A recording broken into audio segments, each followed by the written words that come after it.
Hello beautiful people, welcome to my YouTube channel. చూస్తున్నారు కదా, నేనైతే ఫాస్ట్ ఫుడ్ సెంటర్కి వచ్చేసాను అనమాట. నా favourite chicken fried rice order చేశాను. ఆర్డర్ ప్రిపేర్ చేస్తున్నారు.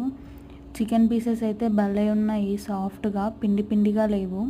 మన సైడ్ అయితే ఇంట్లో తినే రైస్ని యూస్ చేసేవాళ్ళు, ఇక్కడైతే బాస్మతి రైస్ని యూస్ చేస్తున్నారు.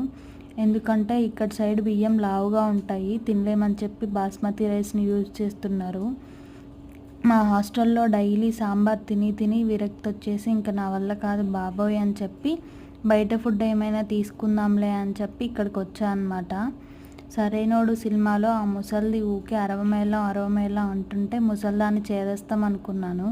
ఇక్కడికి వచ్చి అనుభవిస్తుంటే తెలుస్తుంది ముసల్దాన్ని చేదేస్తాం కాదు, ఫ్రస్ట్రేషన్ అని. చూస్తున్నారు కదా, డిష్ అయితే కంప్లీట్ అయిపోయింది. కాస్ట్ ఎంత పడి ఉంటుందో కమెంట్ చేయండి. చూద్దాం ఎవరు కరెక్ట్గా గెస్ చేస్తారో. Thanks for watching.